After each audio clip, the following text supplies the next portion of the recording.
Well, good evening, everyone, and welcome to the final pregame show of the year. We made it through, and I'm delighted to have you all here, but also my good friend Tanner Russell. Tanner, thanks so much for being here. Pleasure's mine, and I appreciate you having me back on. I'm going to assume I didn't do too bad last time then. Yeah, we were talking before we went on. No, you did great. Tanner, we don't invite people to come on unless they're great and they do great, and Tanner did that.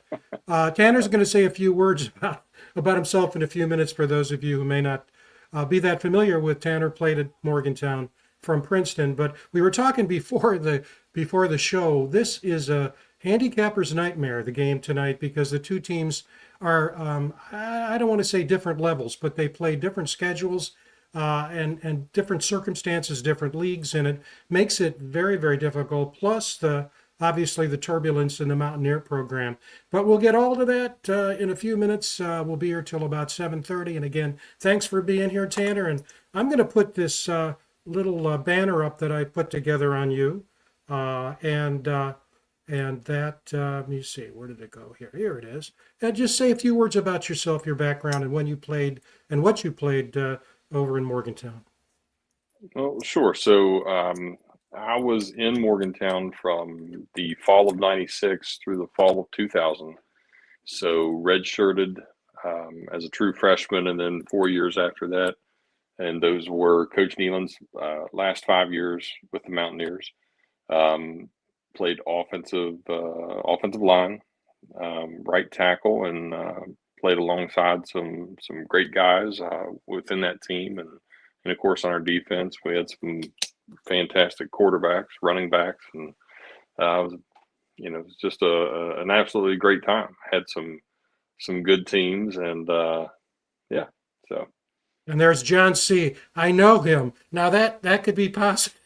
That could be well, positive, but this is what John C. said earlier. there we go. That's Sit. more what I would expect from John.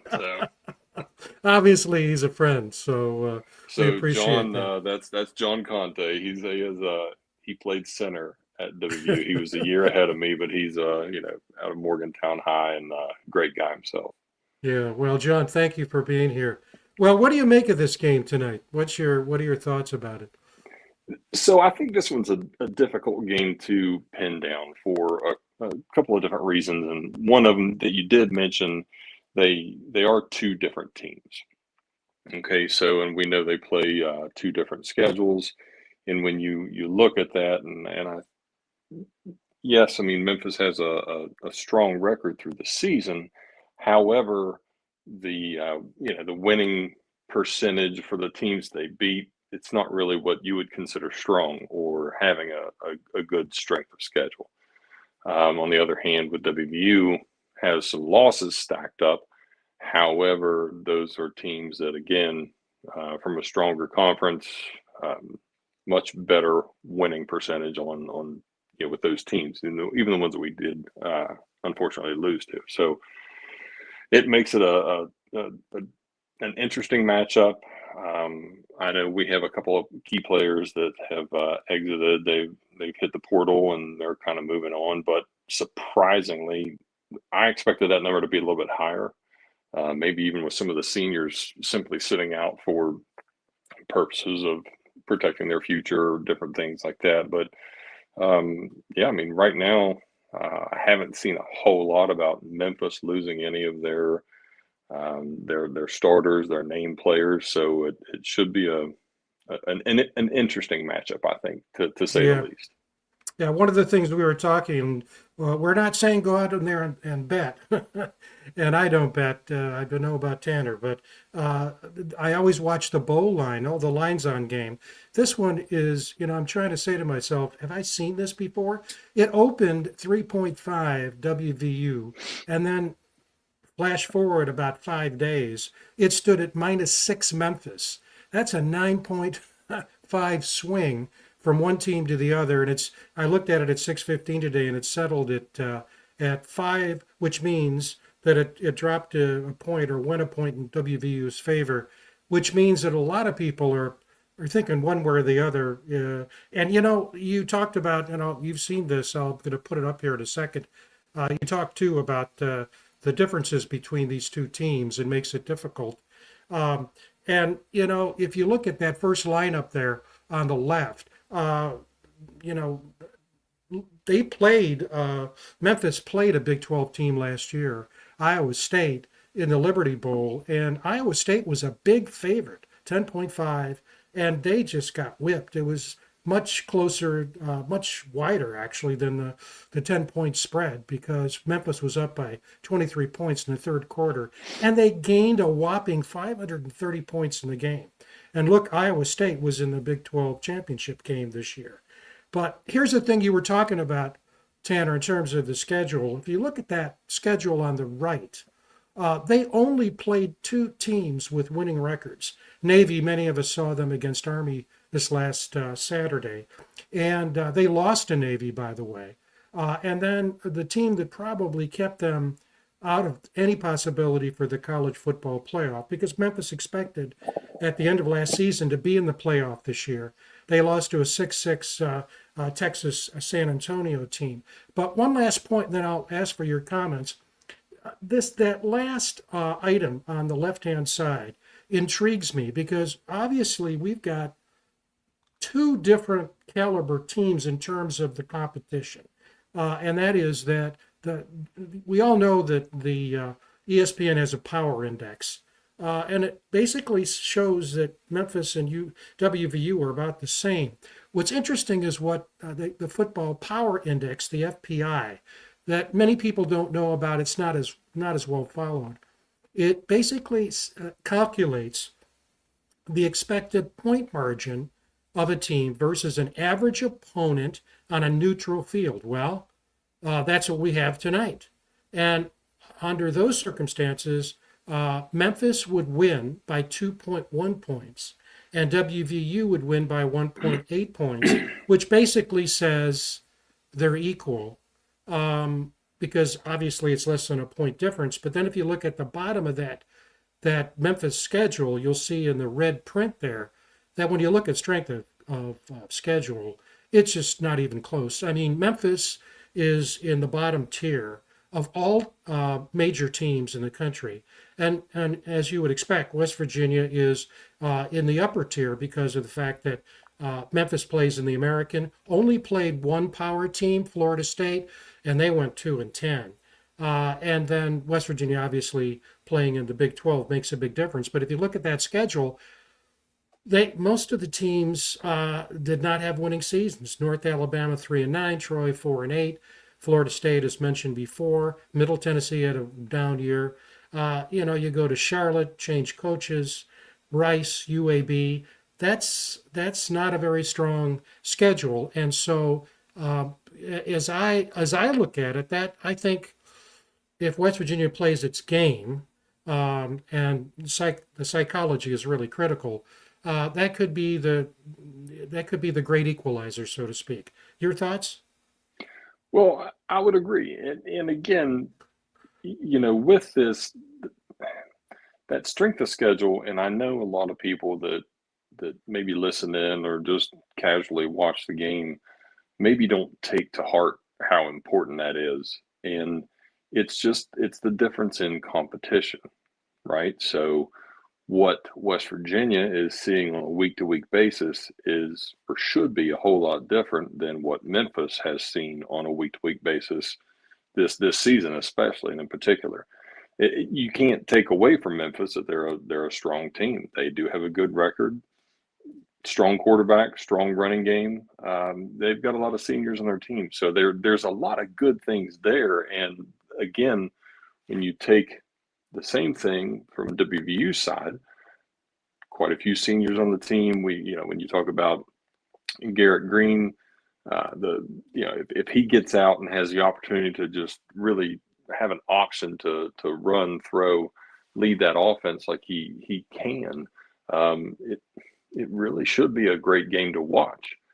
And as we're kind of talking through this, and you're pointing out the strength of schedule and the team, now I can't help but go back to really thinking about my senior year, and now this is, and where this kind of gets odd and its parallels is, Coach Nealon had retired and Coach Rodriguez had just taken the job, right? Mm-hmm. And so, with that, and something that at that time, I'll be honest, Frank, I didn't realize about college football, college sports in particular, or college football in particular. But Coach Rodriguez came in, and really one of the first thing he did was he let everybody go. So all the coaches that we had been working Yep. with for the 5 years we had been there, I mean, they were out of a job. Now Yeah. they were going to get the opportunity to interview with Coach Rodriguez, and I think they did. I mean, they and a couple of guys stayed on, but we went down kind of limping out of the season. We were 6-5, and had lost some heartbreakers, but we went down to play a pretty stacked at the time Ole Miss team. Mississippi was just had a great season and playing in the SEC, and was it Deuce McAllister? Was that the running That's back? I right. think That's right. that was highly touted, and it was just one of those things where, but it was there's something to that that's hard to describe, and this is probably one of those things that's really driving the betting community nuts, is that we were out there as players, the seniors, we knew we were done, right? But the juniors, sophomores, and on down, they didn't know what the future held for them in That's right. particular. And we had coaches that had their last opportunity of a national televised job interview, right? So they went out that night, and I mean, they turned us loose. It was one of those Yeah. times that I remember in the 5 years I was there where, I mean, they didn't leave anything to question. I mean, they turned us loose. We had 35 points in the first half, and came out strong in the second half. The defense was amazing, and of course, Ole Miss put Eli Manning in just way too late, thankfully. But it Yeah. it was just one of those things that Yeah. Ole Miss couldn't have planned for. They couldn't have. I don't think they could have considered or anything like that. But it's so you do see and should see West Virginia tonight in a certain situation where you have a lot of seniors that they've been with most of these coaches now for 5 years. They want to see them succeed as much as they want to succeed. I know they want to represent our state. They want to represent themselves, the team, but they're kind of supporting each other right now between the coaches and the Yeah. players because they've all been in it together. Yeah, that's well stated, and thanks for that personal experience because we sometimes think, well, this is happening for the first time.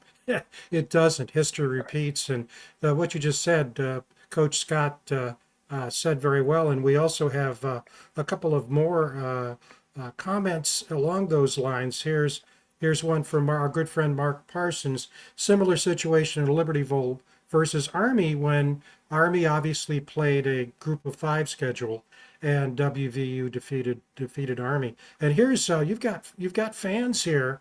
Um, Here you go, Randy Dunnigan. Okay, See? look, I tell you what, Frank. In a moment of weakness, I may have let a few of my Oh, that's few good. friends That's what of we mine want. know what was going on here. But so you may see it again. Randy played offensive line as well, and great guy. These are great friends of mine that I had the opportunity to meet, and we were all in the same struggle in Morgantown, and they're Yeah. just great folks. And I mean, there's a No, group of us that keep in touch pretty yeah, much every day, and it's yeah, you'll probably see Randy Dunnigan, John Conte, Chad Johnson, that's good. quarterback from way back, Brian Pekinis and Kevin We love Landloff. it. They're all great guys. Yeah. Oh, I think it's terrific. We got another one here from just Mark following up the Music City Bowl. Awesome offensive showcase. And we'll look at some stats in a few minutes. Teams, I mean, Memphis scores a lot of points, but teams score a lot of points on Memphis, and so Right. that's going to be very interesting. But let me see, we've got some other comments here that we want to get to, and we appreciate everybody doing that. And here's Go Team. Memphis is going to make West Virginia beg for mercy. Well, we can laugh at that, but look at what happened to Iowa State last year. I mean, I went to Iowa State as well as West Virginia. And watched that game with great interest and just couldn't believe it. I told everybody, "Oh, this is going to be an easy game," and obviously Iowa State was out of it from the very beginning. And then we've got Michelle Purdy here, and look, hey, Frank is the GOAT. This is what we like. I mean, I paid good money for that comment. I don't think you paid your guys anything. They're doing it out of the goodness of their heart, but it's we appreciate that comment. It's very nice of you. Let me see. We've got what do we got? We got Paxton saying I like the under at 60.5. Let me see. And Go Team says I have 1K on Memphis 130 minus 130. Wow, unbelievable. We opened up as a favorite. Yeah, exactly. We put up earlier at a 3.5 favorite, and now it's -6 Memphis. And so that's right. Right now it's Mountaineers +6. We put the banner up just a few minutes ago. And let me see, here's Joey Foster saying this is a game that either way will be forgotten in 2 years, probably less than that. Yeah, I mean, the thing about Joey, we had, and I wish I could remember. One of our guests was saying this the other day. Oh, I know who it was. It was Andy Peters. Andy played on the '75 Peach Bowl team that West Virginia won. And we interviewed Andy, and one of the things he said was, we missed out on going to a bowl. It was also the last game of Bobby Bowden's tenure at West Virginia. And he said, that Peach Bowl experience was something I still haven't forgotten. And it made me think how great it would have been to have gone to another one. Now, remember, that's in the mid-'70s. But, these guys are working and playing all year long. And obviously the circumstances are a little bit different from last year when we went to the bowl in Charlotte. But I understand what Joey's saying, but I think from a player's perspective, your thoughts about when you were playing, going to a bowl game? And it was. I'm okay with both sides of that argument because So when I was a freshman and I'd redshirted that year, we did get the opportunity to go to the Gator Bowl, which was at the time that was your number 2 Big East versus your number 2 ACC. And I mean, it was a huge game, New Year's Day. I mean, it was an amazing experience. And I remember the next year, we went to the CarQuest Bowl, which was, again, a great destination. It was a really good team that we got to play. And I remember even as far back as then, people talking about, it's the CarQuest Bowl. If you're not playing in one of the Cotton, the Rose, the Fiesta, the this, I mean, there's that, if you want to call it an upper tier of bowl games, maybe that's how you look at it. But the overall experience of going to any of these bowl games is fantastic. And it is somewhat of, I mean, it's a business trip. You're going to win a game. Hopefully the team has put together the effort that would warrant the team going to a bowl game at the end of the year, but it's a reward too. Yeah.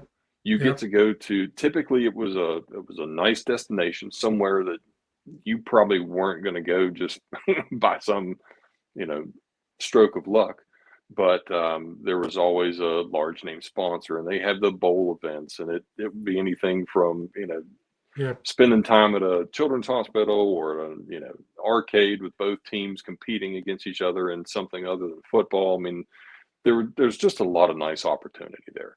And on the business side of it, it's good for the university, whatever team's playing, because you have more practice time, you have more time with your players. With the young guys get a lot of experience, they get a lot of reps in practice. And you're still in it, right? I mean, recruiting's changed a lot since then, but 20, 30 years ago, you didn't sign these official letters of intent until in February. So you wanted to go to these bowl games. So you're still on ESPN being talked about, as unfavorable as may be. You're still in the press. You still had one more game on TV, and it was really also about recruiting at that point. So Hmm. um, I I like it. And look, I think what we're really going to see as far as struggles go, I mentioned earlier, I'm thrilled right now that we haven't had a lot of the guys from WVU step out and say they're not playing in the game. Yeah, I that's right. haven't seen that out of Memphis. So we're going to have two teams that have had a full season. They're going to go at it. They're going to have a great time. It's going to be a good game. Um, so I am excited about that.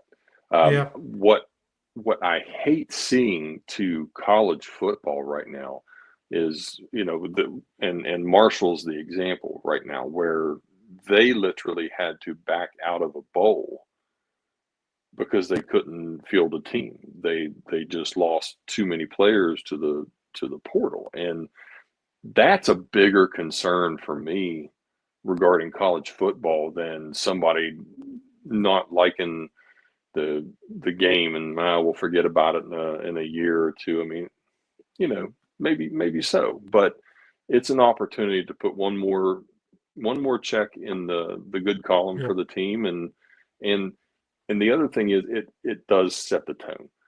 yeah, It well, if we lose tonight, I for one, I'm going to be sour until we literally get to play the first game next season. It's just one yeah. of those things that that doesn't change. So I mean, hopefully we pull off a win, and everybody's in a better mood for the rest of the year. Yeah. Well, just as you said, you see both sides of the argument. You started your comments. We're seeing that in terms of the comments that are here. Yeah, the college football playoff has changed everything. And so it also, what's interesting about this is, and this is the sociologist, because I was a professor coming out, it depends your perspective and your context and where you're looking at it from. If you're looking at it as a business and industry, sure, they don't matter anymore. But if you look at it from the perspective of a player or a player who's trying to impress, you've got players who will be That's right. staying, hopefully, and they've got to impress Rodriguez. The other thing that you mentioned, which I think is really important, is the system has changed. I mean, I've interacted with a number of people who were really down on the Marshall players for leaving. But if you think again about the context, their coach left. He wanted to stay, but they couldn't work out a contract. He left for Southern Miss, and the system enables them to do that. Now, the It does. system doesn't say all the players should leave. Individual by individual, they can make decisions, but in that case, they did. Now, I didn't. Mitchell has got this statement. I've looked it up there for a while. I have not seen that. Have you? The players are wearing Neil Brown shirts tonight. I didn't know that. I I haven't. Doesn't mean that they're Yeah, not, but you yeah. know what? I'm okay with that too. I mean, Oh, yeah, again, as I said, we were a group of guys that were, you know, similar situation, different situation. Coach Nealon retired. He wasn't fired. He wasn't let go. I mean, he ended it on his terms. But the thing was is that the rest of the coaches out there, we were. I mean, that's what we were playing for. We were playing for the guy next to you, and for yeah, those coaches who had taught you how to be a football player, yep, pushed you along as a grown man, and all those things in between. That's what those guys did for us. And yeah, I mean, I have no problem with if all the guys were wearing Neil Brown shirts at yeah. all. I mean, I don't see that as a bad thing. I mean, Mm-hmm. you know, play this last game and Yeah, cross all the T's and dot all the I's, and make sure you just put out your yeah, best effort. yeah. And yeah, yeah, exactly. I think Paxson expresses it well. And I was thinking about today's game in relationship to the pro game. A lot of people, there are two great programs at the end of the day on Sunday. Obviously, the Steelers and for the Battle of Pennsylvania, the Steelers and the Eagles. Right. But the other game that a lot of people watched was the game between the Detroit Lions and the Buffalo Bills.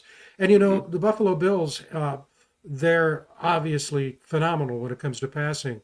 But they don't defend against the run very well. Well, you knew what the strategy of the Bills was going to be. We got to come out against a really dynamite Detroit Lions team and grab that lead quickly, so they will be forced to pass. They won't be able to run against us. And that's exactly what they did. And they got up 14-0. And rather than Sure. run against a 19th ranked rushing defense in the NFL, what I hope tonight, the parallel is that West Virginia comes out gritty, gritty, gritty, and I want to see them play the way that last year's team played at TCU. When two guys were carted off the field, it looked like TCU was going to come back and win that game, and I think the Mountaineers willed themselves to victory, and that would be just.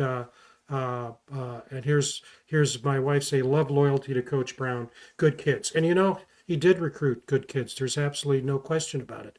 I 100% want agree. Yeah, I want to bring this up because you've seen it. The numbers for Memphis are, they're really, really, really impressive. Again, you have to take the competition in consideration.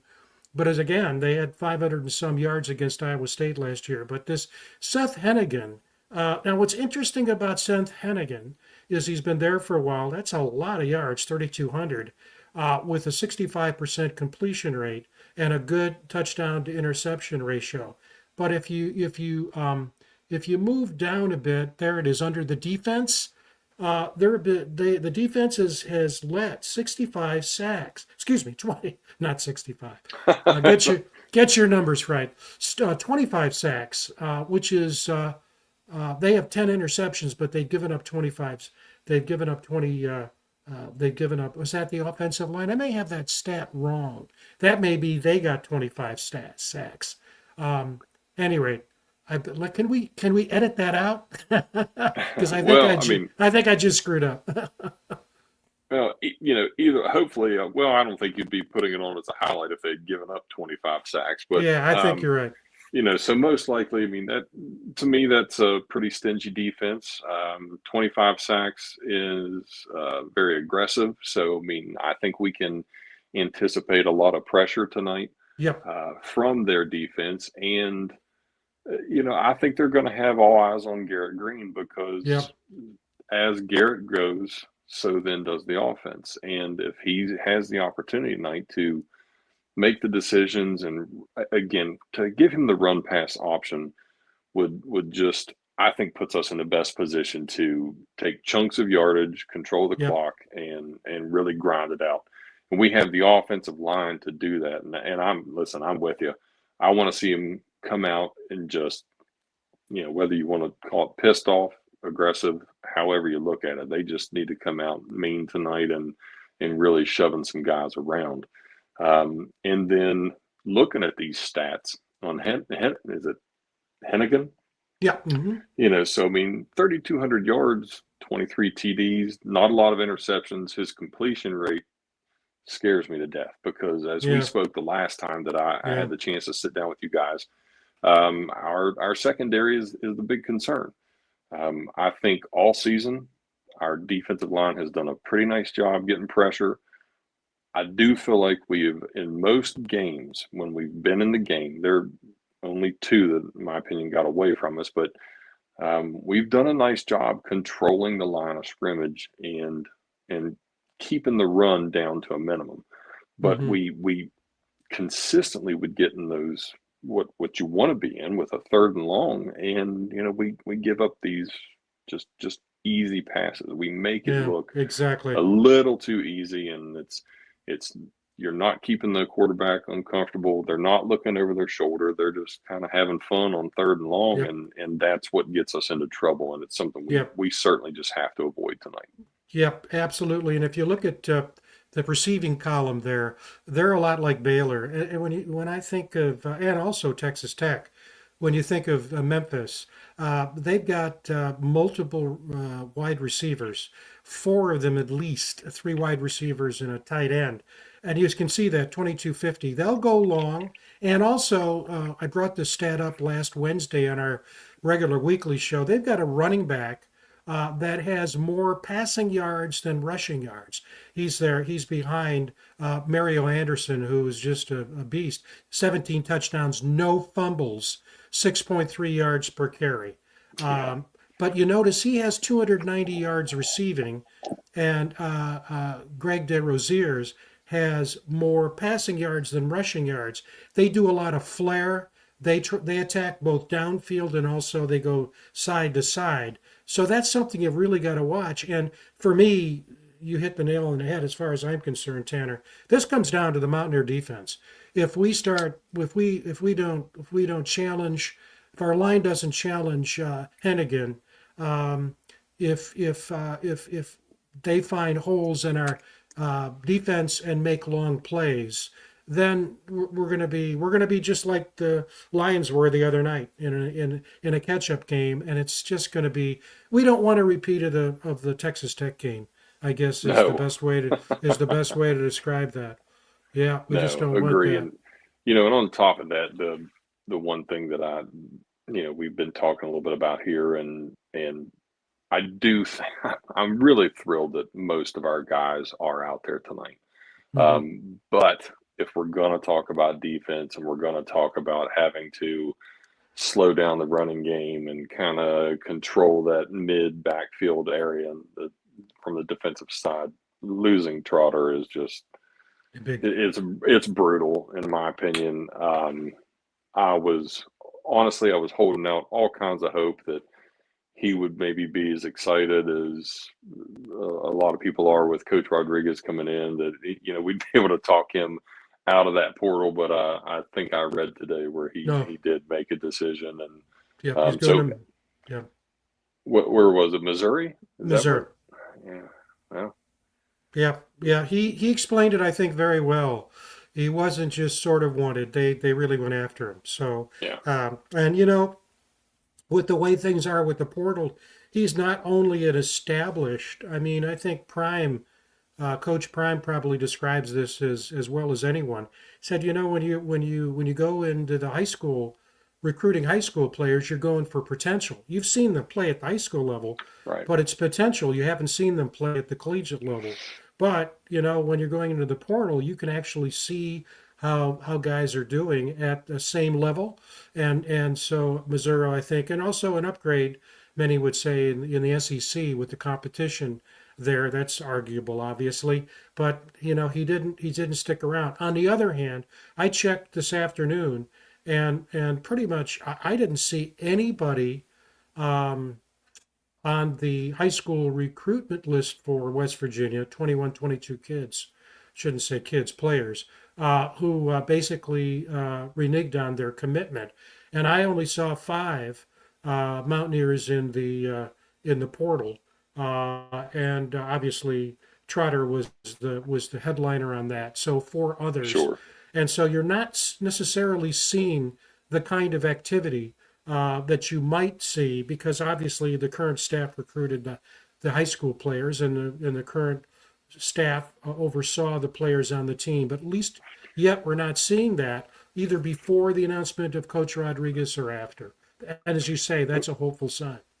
It is, and you have to give a lot of credit to somebody, right? I mean, because the announcement that Coach Brown was no longer going to be with the team came before any of these kids came through with their commitment. So you had, I really don't know. I don't know where it came from, where the phone calls came from, but somebody sold them on a vision, because Rodriguez was also not named. If that's the reason that you're going to stay, it's Coach Rodriguez. That's fine, but none of that was in play. No. So somebody was talking to the kids in high school. Somebody was talking to the guys that were coming back after this year on the team, and really selling them on big picture. And it must have been pretty exciting, because it's just I think it's unheard of with the way that things are set up today, that we would have signed that many of the high school kids kind of carry through with their commitment, but also to have as few in the portal right now as we do, Yeah. I just think it's a big pat on the back to somebody. I mean, I've Yeah. got to think that Ren Baker's got something to do with that. Hmm. He's probably, I'm sure he's reached out to some people personally. I Hmm. mean, I wouldn't. He seems like the kind of guy who would reach out and do that. But Hmm. hats off to somebody because, Yeah. and it could change. I mean, I know that and over the next couple of weeks, all kinds of things will be changing. But Hmm. as of right now, I'm pretty pleased with Yeah. where we're sitting. Yeah. Now, Shannon is right. These players and coaches will go on, but we're still here to support West Virginia. And Joey has a good point here. If you take Pat McAfee out of this, take Rodriguez out of this, when you have a shift, it's typical that a lot of the players aren't going to survive the next regime, and there's a lot of turnover. I mean, a good number of the people watching probably know I was at Michigan State for decades, and when Mel Tucker recruited the players when he left, and Jonathan Smith came in, it was in the 50s, I think, in terms of the turnover. But one of the things that's being said is that this is not the kind of tough and rough Mountaineer team, and when Rodriguez comes in, there'll be a sifting and sorting. You got to meet his standards, or you're not going to play. But I still think that's pretty typical because hey, the coach has to have his people, and he's not going to play the first year with his people. He's going to play for the most part with people that he inherited. Having said that, we're now in an era which Coach Rodriguez didn't have to deal with when he was at West Virginia, and that's the portal. If you look Mm-hmm. at what Colorado did with Coach Prime, they're only now, this year, starting to really recruit high school players. He knew, given the state of that program, he had to go into the portal, get established players, either a group of five or preferably the power players, to come in and stock it quickly, which you can do. So I think one of the things in response to Joey's question, what I would do is and we're going to do this on the show, is look very carefully at portal activity. Not only how many players are coming in from the portal, but where they played and how well established they are. And as many of you fans know, with on3.com now, you have a national evaluation system, just like Rivals does for high school players. So we can actually see how professionals will evaluate the portal players. So I think that's a good point. Now, the HCLW says, I don't care. And so this is the one I wanted to pull up first. Yeah, let's go Memphis. So, we've got the airways are open, Tanner, and we've got Memphis people here, and we've got WVU people. I didn't realize we were getting from two sides here, but that's okay. Sure. But real quick, with the one comment we had about what Pat McAfee had said, I think there's some things to that. Obviously, and I've seen a clip where Coach Rodriguez had the opportunity to address the players, and then he was I'm paraphrasing, but just telling them, they were going to be working harder than they ever had. They're going to be a push harder than they ever had. All these things. And I remember when he came into to Morgantown back in 01. It was an eye-opening experience for a lot of guys. We had Bill Kurlavich, okay, and Bill Kurlavich was the one who, as I've mentioned to you before, I mean, he was gonna tear you to shreds. I mean, he just the things that man said just would blow your mind. I mean, he probably giggles somewhere because he knows maybe he could get away with it now. Maybe nobody cares, but when Coach Rodriguez came in with a certain attitude, he came in with Coach Trickett, who had a certain attitude, and these were guys who had been with him at various places and different levels, and they had a system, they had a way that they coached, they had a way that they treated their kids, and it was aggressive. But keep in mind two things though. One, in 2001, those kids, I mean, you had nowhere to go. Now, some guys did transfer because they thought they were a part of the system that wasn't going to be used anymore.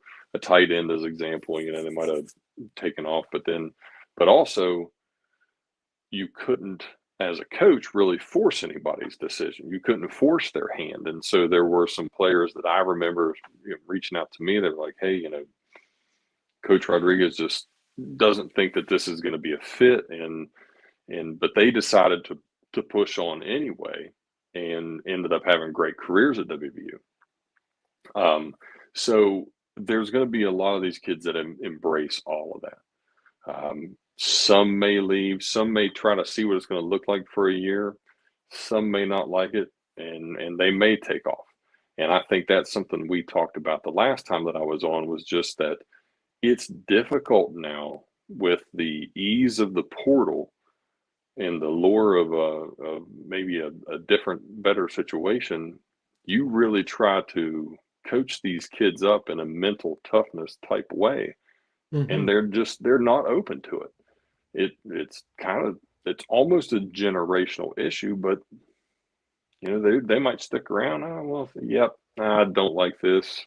Somebody says they're not going to yell at me, so I'm going to go there. So who knows how much of that we'll see over time. And until they put some kind of wraps or conditions on the portal, we'll probably see a lot of it, because Coach Rodriguez's style is different. I tell you what, if you thought you were going to scare the kids to death, I mean, Mike Joseph is a phenomenal strength and conditioning coach. Like, West Virginia has got a home run with that guy. And he's going to coach you. He's going to get at you. He's going to turn you into something that you never would have believed you could have accomplished. But if they think that they're frightened by aggressive coaching, they've never been around a guy like Mike Barwas, and so they don't have that opportunity. And Mike Barwas was a strength coach at WVU, went with Coach Rodriguez to Michigan, and now kind of has his own thing. But it's the portal does a lot of things. I'd like to think that a lot of those kids will still be there for the next couple of years and finish their careers out, but really, who knows? And you bring up another thing with Coach Prime and what he's done in Colorado, and it taking 2 years. One season that was kind of you saw some flashes, but it really didn't pan out well. And now they've had a great season this year, but you only have to go back 3 years? Was it 3 years ago that Sonny Dykes, his first year, brought in so many transfers, and they ended up in the national championship game. That's right. And it's not been nearly as successful for him since. They haven't. I mean, that was an amazing season, built on a lot of talent, and they were all. I mean, the majority of those guys were transfers, and they didn't have to gel. They came in and they were amazing athletes all the way around. Championship game didn't turn out that great for them, but again, it's been a little bit of a struggle since. So the portal and transferring will always continue to be a double-edged sword. You're absolutely correct. And we got to remember, it's a market system. There are buyers and sellers, and it's not just what you have to sell, it's when you're trying to sell it and when you're trying to buy it. And so we saw it last year with many of the Mountaineer players who went into the portal. Some were picked off but quickly, but very few, and a lot of them stayed there. And there's a sifting and sorting that's going on. So that's a dynamic. Two questions came up that I don't know the answer to. I'm going to get the answer to one. Have you heard anything about CJ? I have not. I presume he's going to play. I have not seen anything at all. But if anybody out there has, please comment. I mean, the only thing with Donaldson, I see him, he's listed as the number one on the depth chart, but Yeah. unless he's had a change of heart or something, and as we just said, Yeah. It's hard to tell sometimes when these changes are going to happen, what's going on in these kids' lives.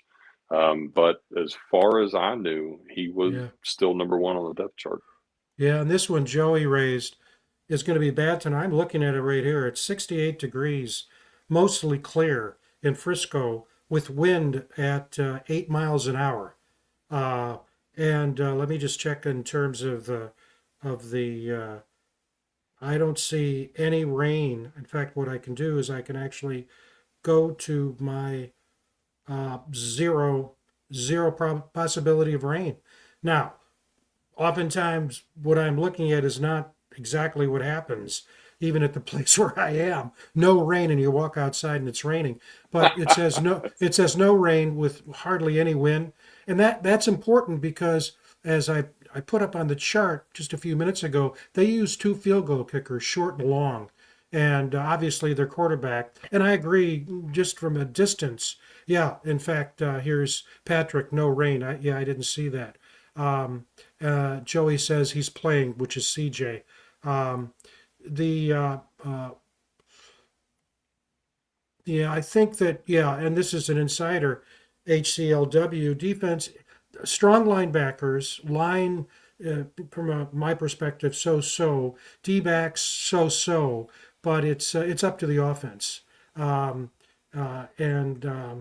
that I think, I mean, that's the way they've done it. In fact, if we put that chart up, we can actually see that. Was it this one that has on it? Yeah, there's. Oh, I got to take the comment out first so that we can see that. There we go. And you can see that 30.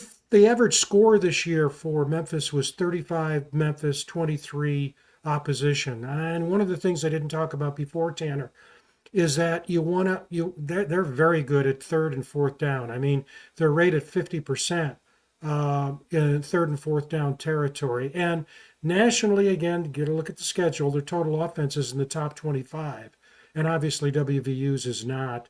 And their defense is ranked much better than WVU. But again, they were playing a competition of teams that a good number of them. You got 2 wins, 3 wins, 4 wins, 5 wins, and that makes a big difference. And I don't know if there's anything that we haven't talked about on this one. We talked about Hennigan, we talked about Anderson. He's good. I mean, you don't want him, running can set up the pass, and passing obviously can set up the run. But this guy doesn't fumble, as we mentioned. I was going to say it would be really nice to see him cough the ball up once or twice tonight, and for it to bounce our way. Yeah. I just it's as you said. I mean, and the weather conditions you're talking about, I think that it probably favors well for both teams, considering what they do. But especially for us, given. I keep going back to this, but giving Garrett the opportunity to read the end of the defensive line and make a decision and make some plays. And it's going to fall a lot on him. If CJ can grind it out, if the offensive line do their job, and then we can get the defense to just play the game of their life tonight, game of the season, and really just put the screws to Memphis. It's going to be a heck of a great game. And if we can get a couple of them to bounce our way, then we're happy for the rest of the year, right? Yep. In fact, there's a headline there from HCLW that Mario Anderson may not play tonight. He's a force, and that I think that would put Greg DeRozier's in it. But let me see if I can find anything here. That's one of the nice things of being able to. Let me see. You got to put search tools. Anytime, let's say the last hour. Now, do you know right offhand what class Anderson is? Is he a junior or a senior? I'll have to check. I don't see anything that he's not playing, so I trust. Just because I didn't see it doesn't necessarily mean that I'm saying that HCLW is not correct. He's closer to it than I am. So let me go to the Memphis roster here, and we will find out. Okay, Mario Anderson. Mario Anderson is a senior, 5'9", 208. So it would have to be injury, and you would think if he's holding himself out for the draft, he would have announced that. Uh, um, and he said yes. Here's one of the answers to your question. Seth doesn't fumble intercept like that, and I got zero idea why he won't be playing. He's referring to Mario. Hmm. Um, that I don't know. Well, and again, we're in the world of, and this is going to sound terrible, but we're in the world of, Yep, betting and lines and how they're doing those things, and there's no obligation for if Mario's going to hold himself out to prepare yep. for the draft or anything like that. There's no obligation for him or the university No, to state as such. no. And I mean, so I'll be honest. And if I was that coach, if I was part of that program, and he was holding himself out, I'd have him right along at every practice and every Yeah, bowl event and front and center. And you wouldn't find that out until he walked out in blue jeans for yeah, the football game. yeah. So I don't know. Maybe that's another complete X factor that we see tonight. Is it's what, half hour to kickoff almost, and I don't know. I guess we'll just have to wait and see who walks up and see if they have the right names and pictures when they're That's announcing the right. starting 11. Yeah. And It if he could be a can't, complete that's mess. right. And if he can't play, will that change their game plan? Probably not at this point, but No. it's tough to take a 1,300-yard rusher, 6.5 yards per carry out of it with not having an impact. But I just can't find anything. Um, I can't find anything. I And part of you wants to say it wouldn't hurt your feelings to see that kind of player set down, but then the competitor and all of us should say, no, we want him in the game. We want all these guys that have had to do with the complete season that both teams have played in. That's who you want to see square up. yeah. Yeah, great show, guys, but it's really Tanner. Got to love those Southern West Virginia players. Yeah, Well, Princeton, absolutely. Princeton, the capital of West Virginia. There you go. Well, Uh, that's why I said the streets are paved with gold down there. you got it. I don't know the answer to this question, um, whether or not Rich Rod is there. If anybody has insights, typically it's a toughie. Uh, Many coaches do not go because they just stay away until they're there, and Yeah, they're so there. that's, and Yeah, again, and I'm speaking only from my experience, and it was a different situation, but I do remember Coach Rodriguez being at the yeah, Music City Bowl, yeah, but that was a different situation. That yeah, was Coach Nealon leaving on his terms and yeah, Coach Rodriguez taking the job. So, that's one of those where I don't think one way or the other it's going to affect the team. I know that he has yeah, addressed the team. He spent a little bit of time with them, but I would also think, as you mentioned, and maybe from Coach Rodriguez's perspective, he probably wants this to be the moment for the players, those coaches to, there's a lot of distractions anyway. There's the distractions of bowl week. So, I'm sure he is probably wanting to be one less distraction, but, yeah, it'll be good to see him either way. yeah. So we've got Kelly McCourt that I put up that Music City. Yeah. Rich Rod is there, and then Dave Gorby, who's gonna, by the way, let's put in a plug. Dave's gonna join me at the post game show at 12:30 in the morning. So Dave is probably alternating shots of good West Virginia bourbon and coffee, so he can stay awake later. But so evidently I don't know if this is tongue in cheek or not. Maybe he's seen something. So yeah, and Kelly has inside information. I'll tell you, that's where I get my inside information. Kelly is you can go to the bank with Kelly's information. Well, So and and Dave is saying it too. So he thank is you. he is the head coach. So for That's him to right. be there and to be representing, and it wouldn't surprise me in any way that he's there with the rest of the staff. I'm sure Ren Baker's out, and it's a great opportunity for visualization for the university. Yep. So you want to see your folks out there for sure, Yep. Yep. Yep. but That's gotta right. gotta let those kids play. got to let them Yep. get at it tonight. Yeah, that's exactly the case. So people, we're getting, we got Pax in here. So final predictions. Um, actually, the print's too small here to go into much detail, but I've got, let me see, keys to the game. Mickey, I got to take this banner off first, guys. This comments, so you can see it. It's tough enough to see it, but you can see the most important thing is at the bottom there. I picked WVU 31-22. I'm a homer. So and then Mickey picked West Virginia 44-42. He's a homer too. So what's your thought about it? What's your prediction there, Tanner?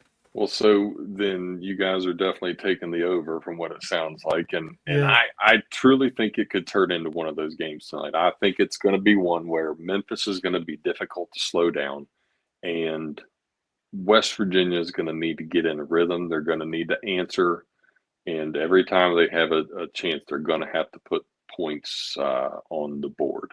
So I think it's going to be a pretty high scoring game. I think Garrett's had some time to game plan. Everybody's had the chance to heal up a little bit and be on their best game tonight. So I think you're looking at like probably oh man, probably around I want to say like a 42-38 West Virginia. Oh, very good. Um, Now, if John Conte is still listening by chance, he's my resident Vegas bookie wannabe. I'd be curious as to what he thinks. But yeah, we got to see if he comes up. Dave Gorby has some information here, and we're getting more information because people are watching the pregame show, I think. They're there. Ben Cutter listed as a starter. That's not surprising. Those two competed. Here we got more picks 38-30, Joey. Yeah, that's right. Trotter transferee to Missouri. And here we got another one, is Mario Anderson is spotted. So maybe he's going to play. He's going to play.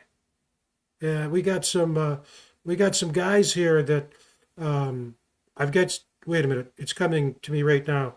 The police have said that there are two guys who've infiltrated our studio, and these are former Mountaineers, and you guys were supposed to come in at 8 o'clock, and now it's 3 minutes to the end of the show, right? Oh, is it, Frank? I'm sorry. I am so That's sorry. Sorry for No, I'm just kidding. You guys, these guys, yeah. Tanner, he ran out of things to say, waiting for you guys to come. It's just amazing. We got Mickey. Which is hard to introduce- imagine. Yeah, Mickey, introduce yourself, and then Wayne, introduce yourself. Please go ahead. Yeah. I'm Mickey Plumley. I'm typically a co-host of the show with Frank on our normal 7 p.m. Wednesday night show.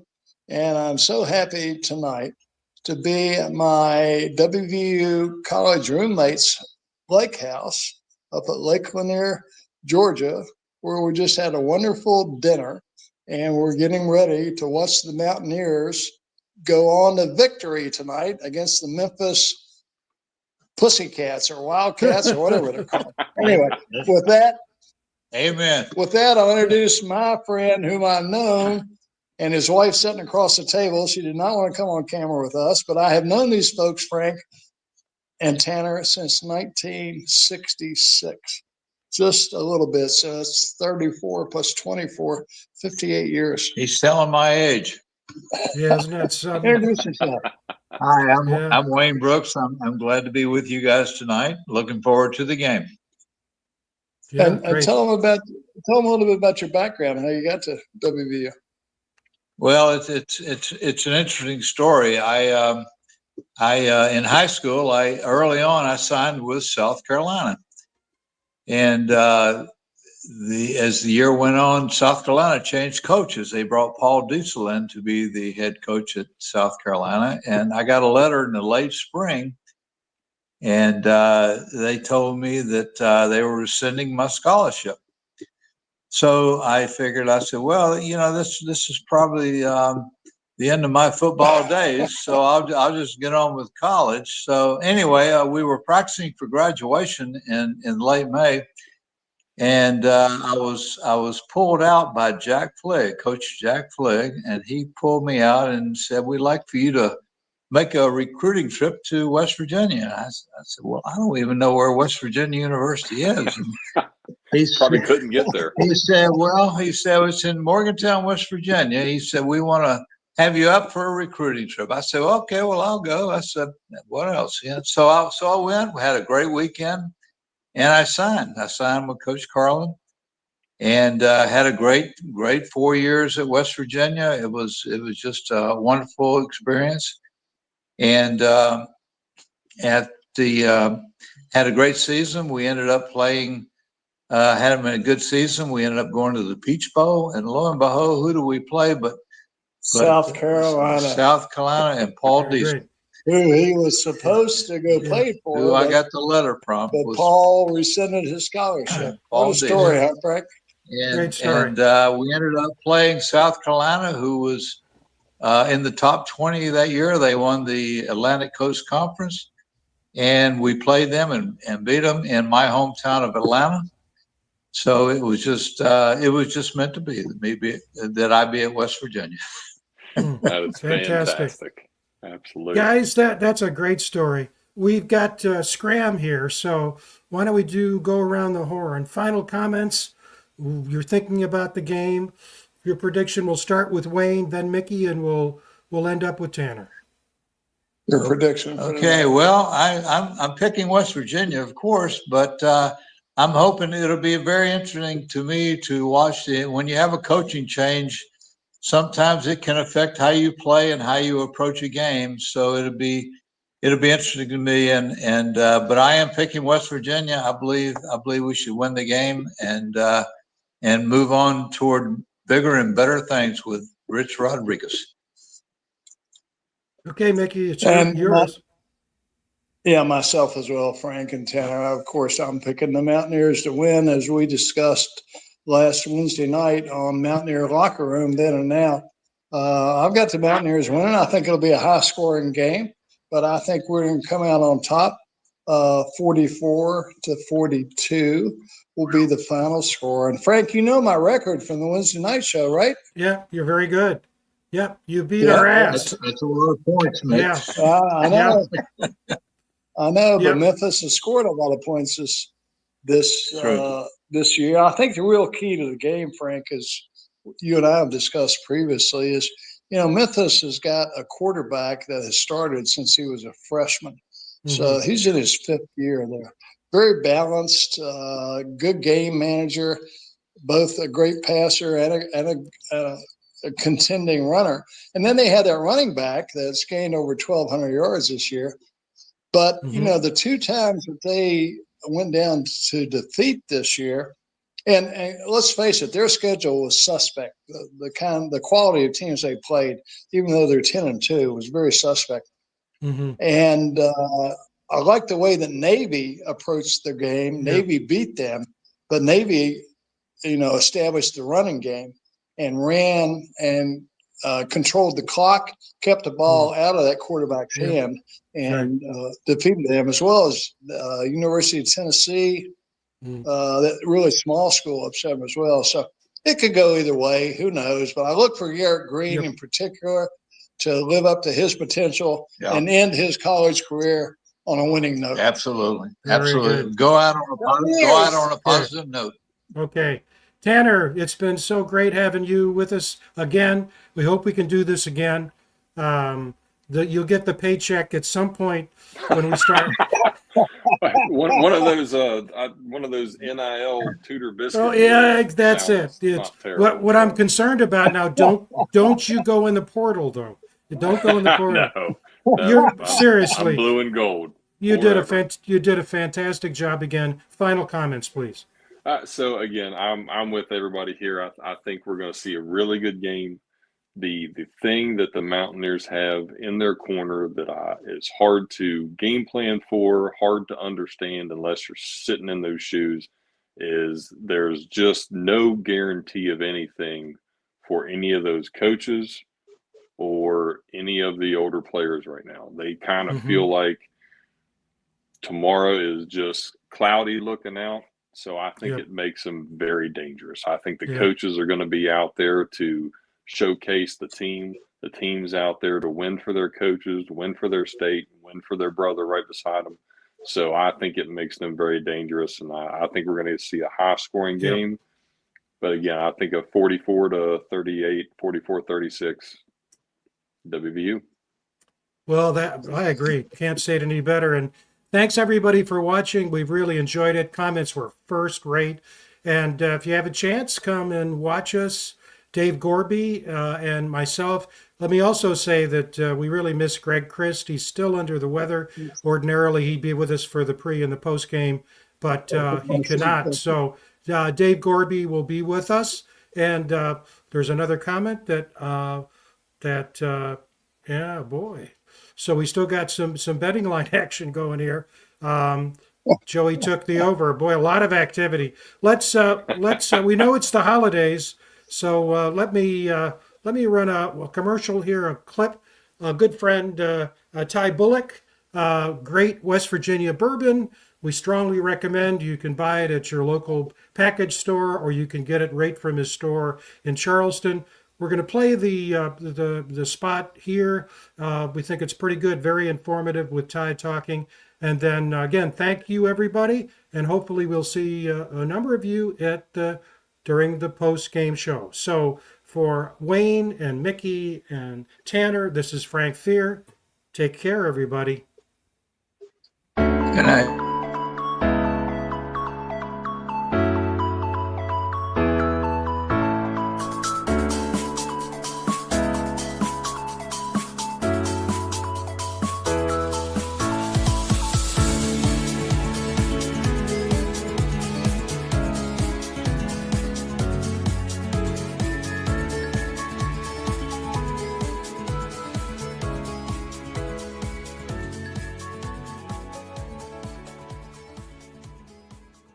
Thanks for having me on today to chat with you a little bit about the Bullock Distillery. We're a small craft distillery located in Charleston, West Virginia, but we get all of our grains from Mason County, West Virginia, a little place called Yager Farms, and we get all of our water from Greenbrier County. We got a little family farm down there that we cart up about 1,200 gallons per month, and that's what we use to make all of our spirits with, and I think that's what sets us apart. And so while we do go out and we source some of the best barrels that we can from other distilleries and other states, we make all of our own whiskeys in house as well that we're aging. And yeah, we're really proud of how we've grown our company. And you can find us in most liquor stores around the state. And if we're not there, give us a request. Talk to the manager, see if they'll be interested in carrying our products and try a real unique taste of West Virginia. I encourage everybody to come pay us a visit in the Elk City Historic District of Charleston, West Virginia, and come take a tour and do a sample with us and hear more about our story.